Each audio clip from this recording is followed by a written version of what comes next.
Scott Klintworth, how are you doing? Better than I deserve. Oh, sound like Dave Ramsey. There Yeah, you go. Yeah. Are you a Dave Ramsey fan? I'm a Dave Ramsey fan. I offer that to every employee we have. Do you? Yeah. So, it's interesting. You bring up Dave Ramsey. Dave Ramsey and I know each other. We've done work together. He actually was one of the people years ago who endorsed my company, Checker Pro, on the radio in Houston, Texas. And so I know Dave and his family well. So there you go. Small world, isn't it? It's a small world. It is. It is. I'm glad you could join us here on Contractor Stories. I want to talk about your company, the growth you've had, the success you've had, and what makes your home service business quite a bit different than most of the people who I talk to on our program here, Contractor Stories. So, D3S Service, you're in the appliance repair. What does the D3S mean? D3S is D is for Debbie. That's my wife's name. Hmm. 3S is my name is Scott. My son's name is Spencer, and my daughter's name is Sophia. Yeah. So that's four S's. No, Spencer, Scott, Sophia, Spencer. Three. Oh, okay. Okay. Oh, and then D. That's right. Okay. D3S Service. There you go. So you got it all. Interesting name.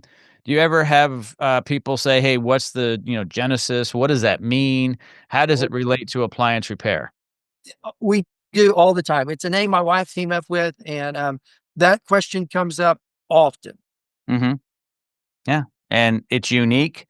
Um, Something else interesting. You and I recently found out that we're neighbors. We're both from a smaller area outside of the greater Houston area called Magnolia, Texas. We're literally just a few miles away from each other. I find that very interesting as well.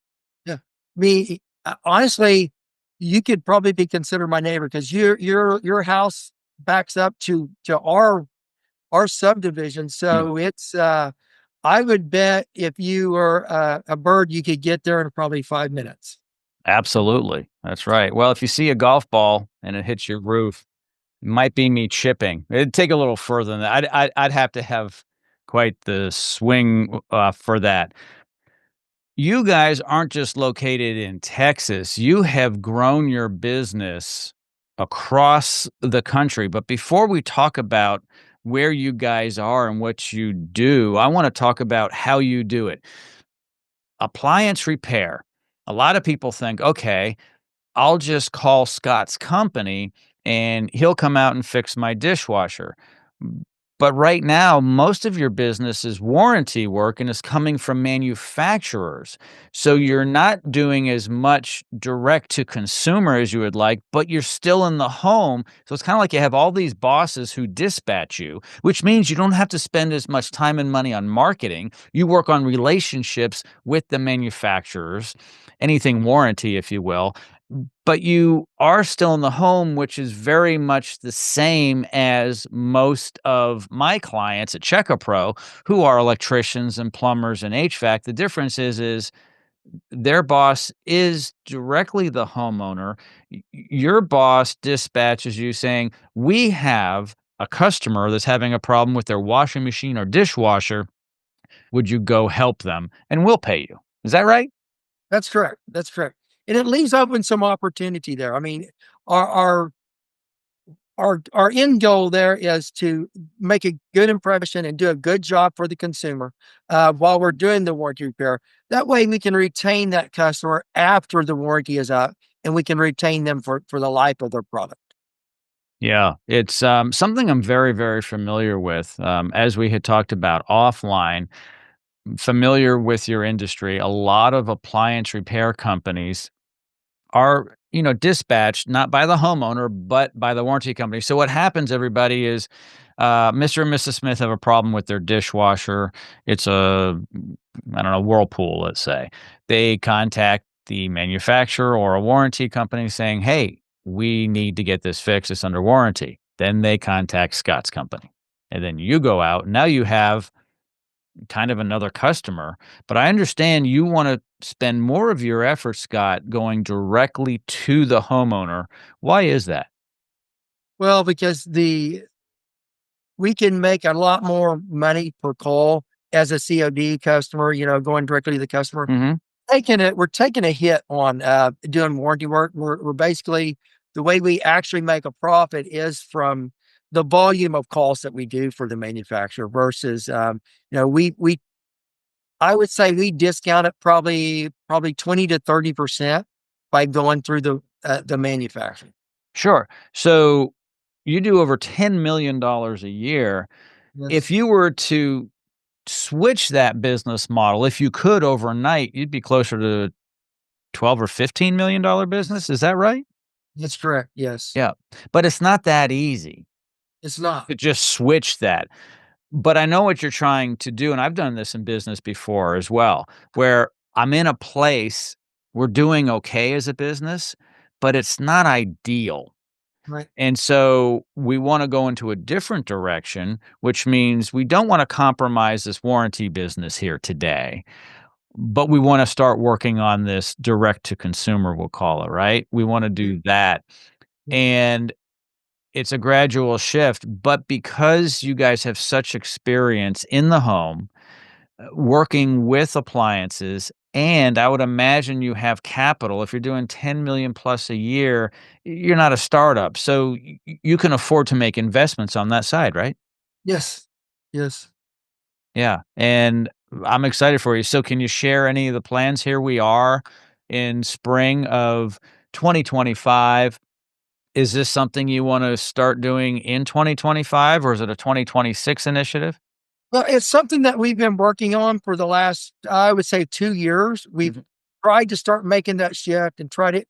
We'll probably, before the end of the year, we'll probably do some rebranding for D3S, just because our model now is not set up for the end user, for the consumer, Mhm. it's for the manufacturer. So, hopefully, by the end of 2025, we can make that shift. We've got some other things going on that we're trying to do. We're trying to maybe push off and do more, commercial work, um, and diversify a little bit for that, and try to get into that part of it. I get a lot of pushback from all of my employees, moving over towards commercial because no one wants to be up on call for 24 hours a day. So it's something that we are going to do, but it's definitely it's a challenge, that's for sure. Yeah, and so you're at the helm, you and your wife work hard on this. Um, I'm assuming this is your passion, and what's really interesting before you respond to that as it being your passion, I can talk to a roofer, I can talk to a plumber, someone who does foundation work, someone who does landscaping, and they all really love what they do. Is it the business for you, or is it the industry, or both? Uh, you know, I think it may be both. The one thing I'm asked often is that, what's probably the most important thing that you've learned? The most important thing I think for any business is to have the right partner. If Mm, it's not for my wife, I would not be where we are today. I think it's very important to have the right spouse or the right partner and I don't believe anyone should go into business as a partner. I think, it's a lot easier whenever you're 100% calling the shots. But I will say, as far as if you're going to have a partner, you better have the right partner. And not only that, having the right partner at home. My wife supports everything that I do. And so, I think that's the biggest thing, in any business, is to have the right person supporting you. Speaking of family, are your children involved at all? The children are not involved. They don't want anything to do with it. Mhm. For now, they're both in college. Yep. My daughter's at USC, University of South Carolina. My son's is going to Texas A&M. And so, as of right now, neither one of them want anything to do with it. They both say the same thing. We've had you We don't care for the bosses, the people that the managers, we don't care for them. They've had to listen to mom and dad for almost 20 years now. They definitely don't want to take direction at work from us also. So And I think that that's fine. My children are very different from me and from each other and from my wife. My son graduated from college. She's got a finance job, and my daughter's still in college, and she's looking at finance.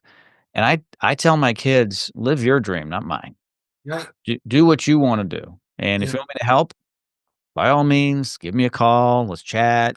But, I don't do what my daddy did, yeah, and I didn't do what my mom did. So, a lot of people get in their mind, "Well, this is a family business. Your granddaddy started it. I had to work in it, and Junior, you gotta work in it." right. That may be if it's meant to be, but we're not all the same. So that doesn't surprise me what you said about your family, and that's good. And if, I assume at some point one of them will probably come back and say, "Hey," Mhm. I do have 2 older daughters. I failed to mention to you, I've got 2 older daughters. When I was young, I had 2 kids. I was married. My first wife passed away, and I ended up raising those 2 kids by myself until they were about 11 and 12 years old. And then, luckily, I ended up with a good wife, and she helped me raise those kids. But yeah, I mean, and my one of my other daughters, she is in the business. My oldest daughter, she's in the business. She does all of our billing and Oh, okay. so, which is a full time job. It takes 2 people to do it, but luckily, she puts in the work and she does it all by herself. So I imagine the billing is all encompassing. It's a lot. Um, give we us run, an I we run about 400 service calls a day. Yeah, I was gonna ask, 400 service calls a day, Yeah. and so that's a lot of transactions, and they're never the same because 'cause they're different dispatches in different states for different things. So that's a lot of calls. That's a good business. Yeah.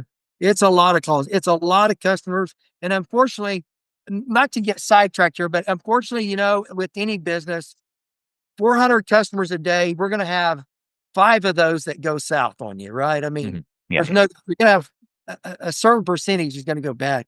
And we tend to remember those 4 or 5 calls, and it just wrecks the whole day, right? I mean, Yep.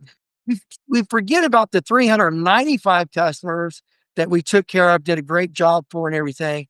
And we tend to focus on the things that go wrong. So That's it's no that's different. that's true in life. It's little things. Um, there have been studies that have been conducted that say that we are less excited about winning $100 than the loss of the 100. So for instance, the loss of the 100 is more detrimental to us than the positivity of winning 100. So when we lose anything, Yeah. it's way worse than if we win something. So you really need to win more to offset the losses. But I like in sales, for instance, let's say that you get a new customer today, but you lost one. That Yeah. loss is going to weigh on you. Yeah. Even though it's an even trade maybe. Mm-mm. Nope. Just think where I would be had I not lost that one customer. Oh, That's that's right. That's right. Um, not sure if we covered this, but why appliance repair? You could have done anything as a young person. the reason I chose appliance repair is I think it was 1991, 92. I was getting on a plane. I was on a layover in Dallas, Texas. Mhm. And there just happened to be Inc. magazine, or one of the magazines were there, and I was reading the magazine, and it was Entrepreneur of the Year, was a guy actually out of Dallas. He had made $1 million, and he grossed $1 million his first year without any type of education or anything. And and I'm like, yeah, that's what I want to do. I mean, I want to make $1 million. The business part of it, I could care less. All I saw was that the guy made $1 million the first year. I'm like, yeah, that's I want to make $1 million, you know. And of course, $1 million is not the same as what it was in 1991, but No. No. it's still that's what I want to do. And I honestly, I when I got home, I enrolled. At that time, I was living in Tulsa, Oklahoma, and they had a vo-tech there, a vocational school, and I started taking classes at night. I took a 2-year class on appliance repair, and I got into it, and I've been doing it ever since. And I really enjoy it. I don't ever plan on retiring. I mean, I, I plan on somewhat cutting back, Mhm. maybe going to the office every day, but I don't ever plan on retiring. So, you started off being a technician Yes. Yeah. and doing that, but now you probably don't use the screwdriver and the pliers and the wrench so much anymore. You're now managing and scaling, which Yeah. is totally different. We'll get into a business because we like doing the work. So let's Yeah. say you like to serve coffee and pastries and you start a coffee shop. Does that mean you can manage a Starbucks operation coast to coast? Maybe not. So Yeah. you've been able to do that. Tell me a little bit about that journey because being a tech and being arguably self-employed, small business owner to doing over 10 million, totally different operation. Yeah, again, a lot of that comes back to having the right support, I think. I mean, Mhm. I've got a wife that supports me, and this was not her dream. It was not her dream whatsoever. My wife actually had a great job. She was selling pacemakers and defibrillators.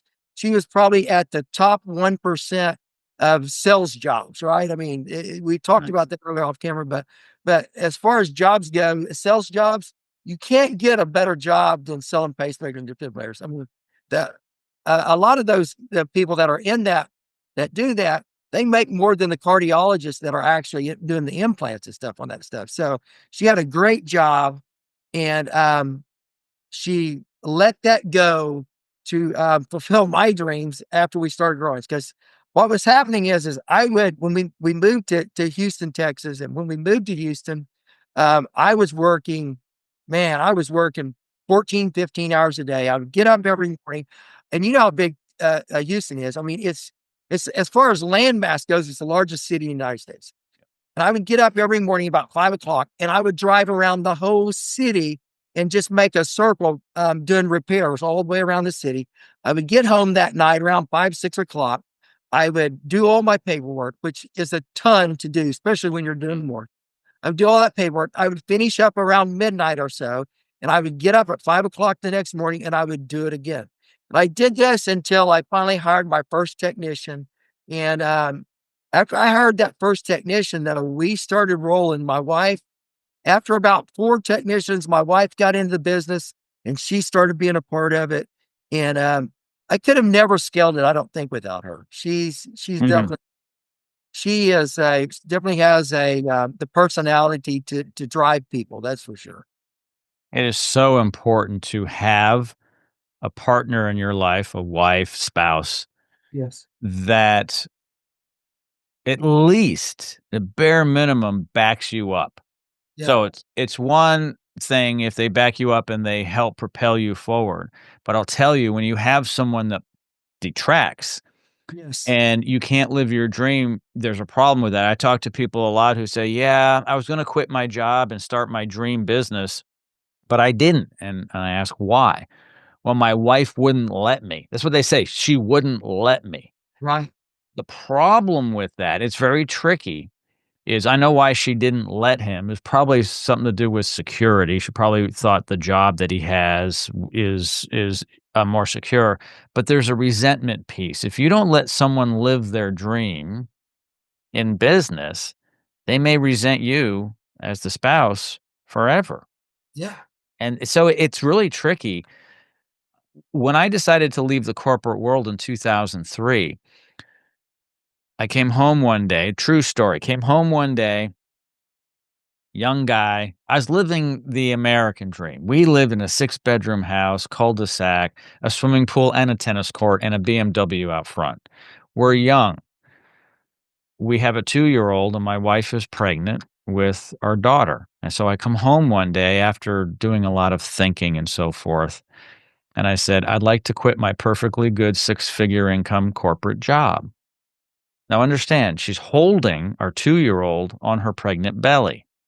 Yeah. I'm asking her this. She said, "Sounds good. What do you wanna do?" No. Most women in that position would be like, "Are you kidding me? We live in an expensive neighborhood. We need your job. We have another one coming, another baby." Yeah. But she's always been behind me. She doesn't worry about these things, and when you don't worry about them, you can move ahead. When you worry, you don't go anywhere. That's right. Yeah. Yeah. Yeah. And, a lot of we've just been very blessed. Mm, I mean, it sounds like the same thing with you. I mean, obviously you've been blessed, yes. with, that, plays a big part. I mean, I think maybe luck has a little bit to do with it, I Mhm. mean, being at the right time, meeting the right people, um, but by far, the right spouse, man, if you have a spouse that doesn't support you, I don't know how you can do it. Yeah. I don't know how you can actually live a normal life with a spouse that doesn't support you. I totally agree. Marriage is, tough enough. Apparently, at least half of all marriages dissolve, Yeah. meaning divorce. Right.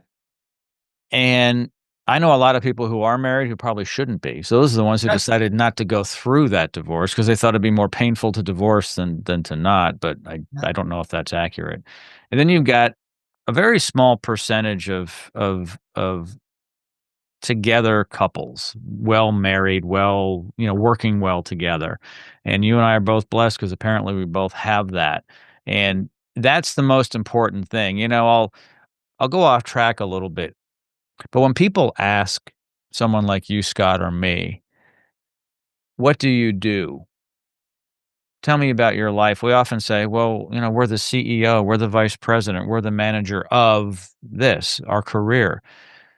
But in reality, shouldn't we be saying that we're a loving husband and a loving father who takes care of his family? Oh, and by the way, I do have a gig over here that pays for that lifestyle. my But we son just don't identify that way. We're a doctor, we're a lawyer. Were you married? Yeah, I've been married for 30 years. How come you didn't talk about her at the beginning? You have right. kids? Yeah, I've got 6 kids. What do you got 6 kids? You didn't mention it? So, I find that very interesting. What do you think? Well, I think it's sad how I'm really surprised at how many people ask me what I do for a living. Mhm.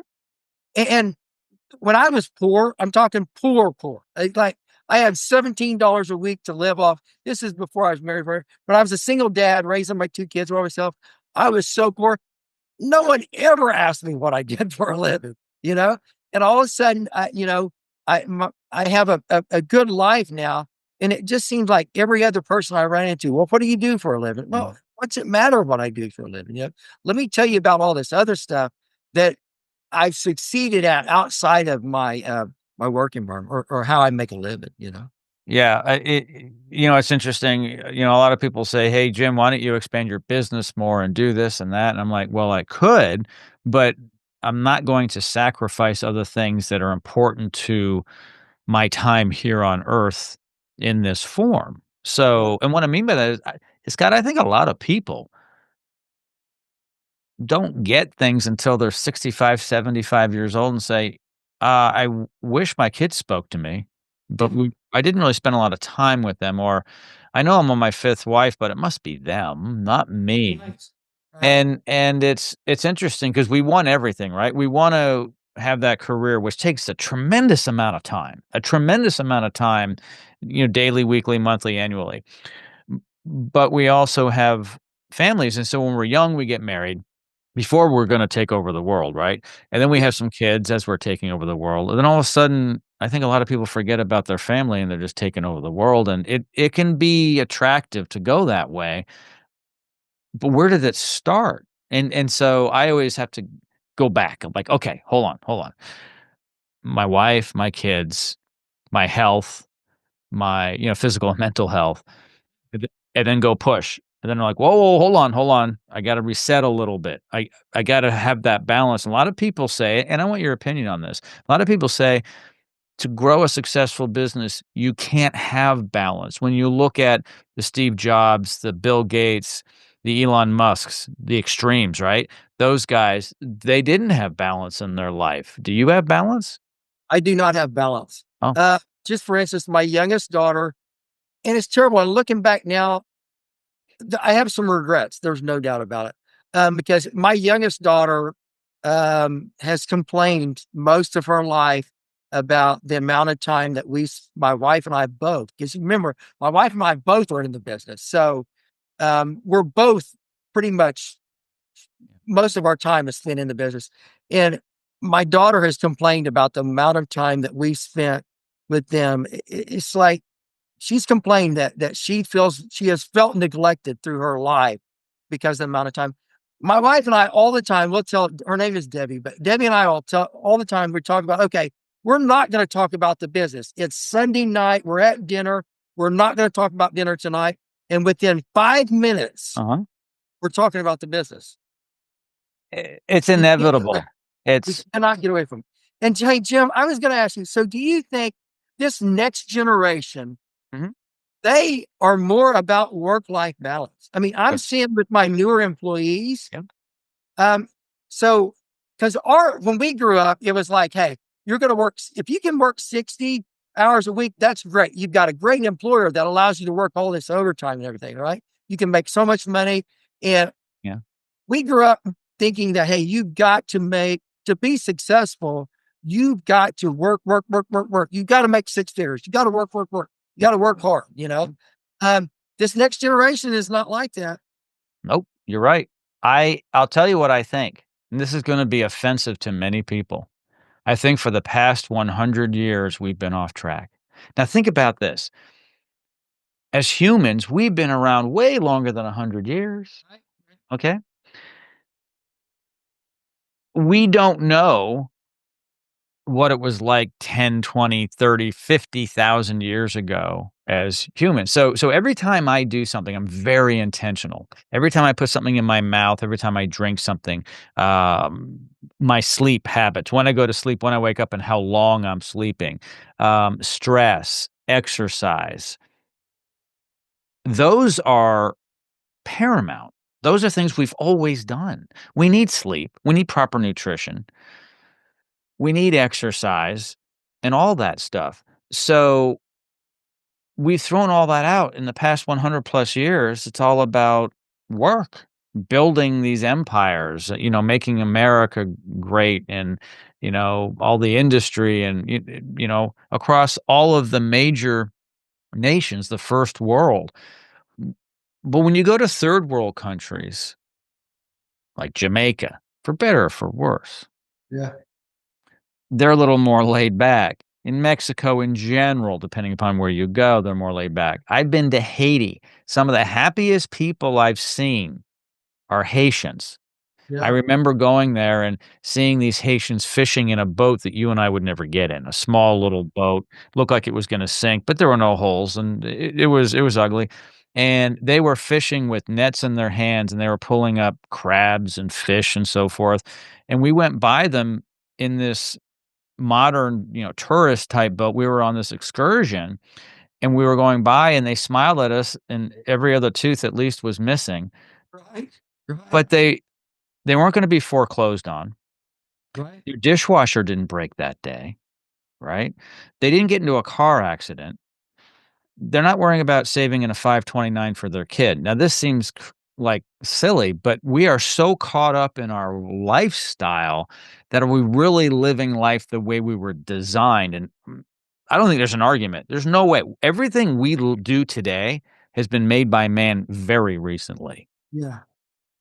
I'm just saying, and how many depressed other species do you think there are? Now, I'm not gonna necessarily compare us to a bear, a rabbit, and a deer, but let's do that a little bit, okay?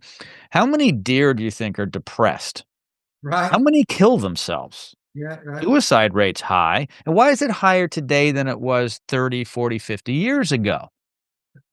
I mean, people came back from World War I and World War II all messed up, or did they? I don't know. Like, what is going on? So I think we put a lot of pressure on ourselves, but at the end of our life, what do you have? So there was a guy by the name of Steve Jobs, Yeah. Apple. We all know who he is, very successful. would you wanna be Steve Jobs today? I wouldn't. He's dead. Right? Right. Okay, so no matter how much fame or money he had, he doesn't have it anymore. And he died young, right? I mean, how old was he? 50 he was in his 50s, Oh, that's young. and so, I don't know, sometimes you gotta step back, I think, and say, "Well, what's really important today?" Because we're not gonna be here tomorrow. That's a fact. As Dave Ramsey says, "Nobody gets out of this alive." Right. Nobody. Well, So I'm sorry, Jim, but I think looking back, the the build was better than where I am now, right? So so getting here was the a lot journey, the journey. enjoyable. Oh, it was so fun and so enjoyable getting here. Now that you're at the top, you have to figure out how you're gonna stay on the top, right? Because it's not it's not easy once you're there. I mean, you got people constantly trying to take what you got, you know? But I I never and one way I measure success is how many times have you been sued? Because you don't get sued if you're not making any money, if you're not successful, right? As soon as you're successful, all of a sudden you have people suing you, you know? It's like, what is this? I mean, I'd never been sued before. I didn't know what to do, how to do it, and everything. But as soon as people see your success, all of a sudden, man, everyone wants what you have. They do. I have a very successful entrepreneur friend who said to me, he said, "Jim, you know you've made it when you've gotten sued." Yes, I agree. Yep. I agree. Um, so and that's something else too that's stressful in our lives today that we the Haitian doesn't have, for instance, the guy fishing, right? It's really, really, interesting, all these things, and it's a game, and so I can tell that you're playing a game which you love. It's an everyday game. It's kind of like being an NFL, um, owner or a coach or maybe even a player. Let's take a coach. They're constantly thinking about the game, even when they're Yeah. not on the field, and Yes. they're constantly playing that game, and that's what so many of us do, which is great. You don't become a $10 million plus business in the warranty of appliances, which isn't the best way to bring in top revenue. It's a great strategy and you're doing well, but you don't build a $10 million service business It's a lot of work. There's a lot without easier work, ways. without work. There's definitely a lot of easier ways to do it. Mm, Uh, and it's both a blessing and a curse. I can't remember the last time that I slept all night that I didn't wake up at 2 or 3 o'clock in the morning worrying about something. mhm. It's every night I wake up worrying about something, about one of the employees. I mean, I tell everyone that comes on board, everyone that I interview anyway, I tell them, look, this is a family business. We look at everybody as family. Sometimes it's a dysfunctional family, but it's definitely a family business. And I truly care about every single person that works, every coworker that I have. I mean, you're very important to me. And I get burned on a lot of them. Yes, you I do. Yes, you get do. burned on a lot of people burn me. But, and I say I'll never do it again, right? But there I am the next day doing the same thing again. I mean, Yeah, helping but in any way possible. So, yeah, it's just what you do. One more question before we conclude, Scott, and that is, if you were to go back in time, what would you tell your 20-year-old self? What advice would you give yourself at 20? at 20 years old, what Mhm, advice I give myself? mhm. I would tell myself, outside of business itself, I would have told myself to make sure that you max out that Roth IRA Yeah. every year. That compound interest is so important. That's something that they really should teach. I mean, like they should really drill that into kids. Like, look, take the first, if it takes you 5 years or whatever, put $5,000 into the account and Regan and ride with. If you can only put $10 a paycheck, put the $10 in, but you need to do that every single paycheck. Yeah, and the Roth is really critical, for those of you who don't understand, the difference between the Roth and a traditional is the Roth, you never pay tax on after, but you pay tax up front. But when you're young, you're not making a lot of money, so your tax rate is low, Right, okay? Your effective tax rate may only be 10% versus later 30 plus. So, I say if you're young, put as much as you can because you've got both the time on your side and the lower tax rate. But once it's in there, it compounds and it's yours forever. You can't take it right away without right, penalty. But when you do get to take it penalty free, it's all yours. And then if the balance changes, then go traditional. So if you're yeah, making, let's say you're doing well and you make $500,000 a year, but your, taxes are 35%. yeah, Okay, well, think about how much that is. 35% of 500, you don't wanna pay to taxes, so you put that away deferred. And so I agree with you. Use what's available. The government gives us all these tools, and a lot of people don't think about tomorrow. Once again, they're thinking about today, yeah. and they miss a lot. Really, I mean, that's the one thing that I would tell myself. Um, I think though something that's even more important that I would tell myself is, spend more time with your children. Mm, yeah, yeah. Spend more time with your children. The business will still be there. I remember over the years, I remember 2 different Christmas Eves when I started the company. I was in someone else's home, putting a compressor in a refrigerator while they were opening their presents, while my family was waiting on me to fix a customer's refrigerator, for me to come home to open presents. So, And it's interesting, what you just mentioned there is the number one regret when I ask people, "What's your biggest regret?" They say, "Not spending more time with my family." yeah, And we hear that about the old person on their deathbed, yeah, and they often say, um, "I wish I didn't spend so much time at the office. I would change things, but they're old. It's too late." And yeah, so it's really hard to get through to someone who's 25, 35, 45 years old that they really need to live today. You were talking about the younger generation today, these younger folk. They live a little different, their mindset's different. If you go to Europe, Europeans are a little different than us. We look the same, we live relatively the same. They take much more vacation time. They yeah, don't take things as seriously. They spend more time in a community doing things, laughing, going out to lunch and dinner and breakfast with friends and family. Really, I think the way we should live. yeah, And it that's that's something that I think we're gonna see a change in over time, especially with the efficiencies with yeah. technology and AI is going to allow people to have more free time, and hopefully they spend it well. On that note, Scott, thank you so much for joining me today here on Contractor Stories. I really appreciate it. Thank you, sir.